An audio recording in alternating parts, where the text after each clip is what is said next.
Hey guys, Siragadikka ஆசை serial எபிசோட்ல இன்னைக்கு என்ன நடந்துச்சுன்னு பார்க்கலாமா? ரோகிணி வந்து மனோஜ் கிட்ட போயிட்டு, மனோஜ் நான் என்னோட பிஸ்னஸ் டெவலப் பண்ணலான்னு பார்க்குறேன்னு சொல்லிட்டு சொல்லுவா. ஓ நல்ல விஷயம் ரோகிணி, பண்ணுன்னு சொன்னோடனே, ஆமா அதுக்கு தான் எனக்கு ஒரு 2 lakhs தேவைப்படுது, நீ கொடுன்னு சொன்னோடனே, என்னது 2 லட்சமா? பேசாம நீ நம்ம ஷோரூம்ல வந்து வேலை பாரு, அதை வந்து நம்ம நல்லா இன்னும் நல்லா டெவலப் பண்ணலாம், இன்னொரு பிரான்ச் கூட ஓபன் பண்ணலாம்னு சொன்னோடனே அவளுக்கு கோவம் வந்துடும். நீ இப்ப கொடுக்க போறியா இல்லையான்னு கேட்பா. இங்க பாரு ரோகிணி, முகத்துல பூசுற இந்த பவுடருக்கு போயிட்டு ஏதாவது 2 லட்ச ரூபா வந்து இது பண்ணுவாங்களா? அதுக்கு போயிட்டு யாராவது தண்டமா காசு இவ்வளோ காசு செலவு பண்ணுவாங்களா? எப்படி இருந்தாலும் போட்டுட்டு கலைக்க தானே போறாங்க, அதுக்கு எதுக்கு இதுன்னு சொன்ன உடனே, மனோஜ் நீ இந்த மாதிரி என்னோட தொழிலை வந்து நீ இன்சல்ட் பண்ணி பேசாத, எப்ப பாரு உனக்கு இதேதான் வேலை இருக்கு, மத்தவங்க பண்றதை டீக்ரேட் பண்ணி பேசாத, நீ காசு கொடுக்கலனாலும் பரவாயில்ல, நான் பண்றதை டீக்ரேட் பண்ணி பேசாதன்னு சொல்வா. இப்ப நான் என்ன பேசிட்டேன், இவ இப்படி கோச்சிக்கிட்டு போறா, அதுக்கு போய் யாராவது 2 லட்ச ரூபா ஸ்பெண்ட் பண்ணுவாங்களா, அதை தானே சொன்னேன்னு சொல்லலாம்.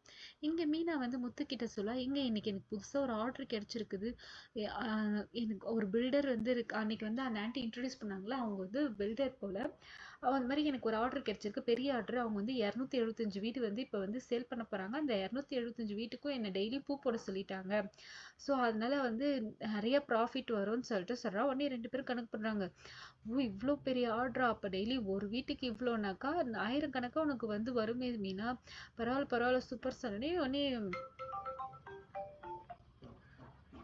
முத்து சொல்லுவான், அப்படின்னாக்கா நான் இன்னொரு ஐடியா பண்ணலாம், நம்ம அங்கேயே ஒரு கார் வந்து செகண்ட்ஸ்ல ஒரு காரை எடுத்து அங்க ஒரு டிரைவரை நிக்க வச்சுட்டாக்கா, அவங்களுக்கெல்லாம் கார் தேவைப்படும் போது நம்மள காரை புக் பண்ணுவாங்க, அதே நமக்கு பெனிஃபிட் வரும்னு சொல்லுவான். ஆமாங்க, ஆனா நம்ம கொஞ்சம் எக்ஸ்ட்ராவா உழைக்கிற மாதிரி இருக்கும்னு சொல்றேன். இந்த வயசுல உழைக்காம வேற எந்த வயசுல உழைக்க போறா, அதெல்லாம் பாத்துக்கலாம்னு சொல்லிட்டு அவன் வந்து ஃபோன் வந்துடும் போயிடுவா. இங்க ரோகிணியை கூப்பிட்டு, ரோகிணி இந்த மாதிரி ஒரு ஆர்டர் வந்திருக்கு, அவங்க வந்து வீடு எல்லாம் விற்கிறாங்க, நான் உங்களுக்கும் பேசி வச்சிருக்கேன், நீங்க போயிட்டு இந்த விசிட்டிங் கார்டு கொடுத்துருக்காங்க, நீங்க போயிட்டு பாருங்க, அவங்க உங்களுக்கு ஆர்டர் கொடுப்பாங்கன்னு சொன்னோடனே ரோஹிணிக்கு ஒரே ஹாப்பி ஆயிடும். ரொம்ப தேங்க்ஸ் மீனா, இந்த ஆர்டர் மட்டும் கிடைச்சிச்சுன்னா எங்க பிசினஸ் நாங்க பயங்கரமா டெவலப் பண்றோம். ஆனா ஒண்ணு மட்டும், நீங்க உங்களால தான் இந்த ஆர்டர் கிடைச்சிச்சுன்னு தெரிய வேண்டாம், ஏற்கனவே ஆன்டிக்கு என் மேல நல்ல பேர் இல்ல, அதனால மனோஜ்க்கும் ஆன்டிக்கும் நீங்க உங்களால தான் தெரிஞ்சிச்சுன்னு தெரிய வேண்டாம், இது என்னால கிடைச்ச மாதிரியே இருக்கட்டும், அப்பதான் உங்களுக்கு என் மேல இருக்கிற கோவம் எல்லாம் போகும்னு சொல்ல. மீனாவும் சொல்ல, நான் உங்களுக்கு உதவி பண்ணணும்னு தான் நினைச்சேன், எனக்கு இதனால எந்த பேரும் புகழும் தேவையில்லைன்னு சொல்றா.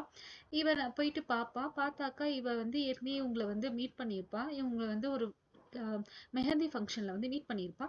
அவங்கள ஓ நீதானாமான்னு சொல்லிட்டு சொல்லுவாங்க. ஆனா சொல்லுவாங்க, இது வந்து நான் மீனாக்காக தான் இந்த கான்ட்ராக்ட் உங்களுக்கு கொடுக்குறேன், ஆனா ரேட்டு எல்லாமே வந்து பழைய கம்பெனி ரேட் என்னவோ அதுலயே இருக்கணும், அதை மட்டும் நீங்க பாத்துக்கோங்க, என்னோட மேனேஜர் பேசுவார் சொல்லிட்டு கான்ட்ராக்ட் கொடுத்துருவாங்க. இதை வந்து அவ வந்து ஸ்வீட் எடுத்துட்டு வந்து சொல்லும்போது மனோஜ் வந்து, ஓ ஹாப்பி நியூஸா, நீ பிரெக்னெண்டா இருக்கியான்னு சொல்லிட்டு எல்லாருக்கும் கூப்பிட்டு அனௌன்ஸும் பண்றான். அப்புறமா ரோகிணி சொல்லுவா, நான் பிரெக்னெண்டாலாம் இல்லை, இந்த மாதிரி ஆர்டர் கிடைச்சிருக்குன்னு சொன்னோடனே மனோஜுக்கு பயங்கர ஹாப்பி ஆயிடும். ஐயோ இவ்வளோ பெரிய ஆர்டரா, அப்போ ஒரு இதுலயே நம்ம இவ்வளோ பெனிஃபிட் பார்க்கலாமேன்னு சொல்லிட்டு ரொம்ப ஹாப்பி ஆயிடுவாங்க. சரி இதை வீட்டுல சொல்லணும்னு சொல்லிட்டு வீட்டுல ஸ்வீட்டு ட்ரெஸ் எல்லாம் வாங்கிட்டு போய் அவங்க மாமியார் கிட்ட கொடுப்பா. அவங்க வந்து கேட்பாங்க என்னன்னு சொன்னோடனே அவங்க மாமியாருக்கு பயங்கரமா ஷாக் ஆயிடும். ஷாக் ஆனோடனே சொல்லுவா, இந்த மாதிரி கிடைச்சிருக்கு, இதுல வந்து 40 lakhs கிட்ட எங்களுக்கு ப்ராஃபிட் வரும்னு சொன்னோடனே அவங்களுக்கு பயங்கர இதுவாயிடும், ரொம்ப ஹாப்பி ஆயிடும். இந்த ஆர்டர் மனோஜ் நீ தானே பேசி வாங்கினோடனே, இல்ல இல்ல இந்த ஆர்டர் நான் பேசி வாங்கினேன், அவங்க என்னோட கிளைண்ட், எனக்கு அவங்க ரொம்ப க்ளோஸ், அதனால என்ன பர்சனலா கூப்பிட்டு எனக்கு இந்த ஆர்டர் வந்து கொடுத்தாங்கன்னு சொல்லுவேன். இதெல்லாம் மீனாவும் ஸ்ருதியும் கேட்டுட்டு, ஸ்ருதி என்னங்க இவங்க இப்படி நம்புற மாதிரியே போய் சொல்றாங்க, பரவாயில்ல ஸ்ருதி விடுங்க, அவங்க ஏதோ பண்ணிட்டு போறாங்க, விடுங்க சைலண்டா இருங்கன்னு சொல்லிட்டு கண்ணை காமிச்சிருவாங்க. நெக்ஸ்ட் டே வந்து இப்ப நாளைக்கு எபிசோட்ல முத்து வந்து மீனாக்கு கிடைச்ச ஆர்டர் பத்தி, இதனால மீனாக்கு எவ்வளவு ப்ராஃபிட் வரும் இதெல்லாம் பத்தி சொல்றாங்க. இதோட இன்னைக்கு எபிசோட் முடியுது. இந்த வீடியோ மறக்காம லைக் பண்ணுங்க, சப்ஸ்கிரைப் பண்ணுங்க. தேங்க்யூ.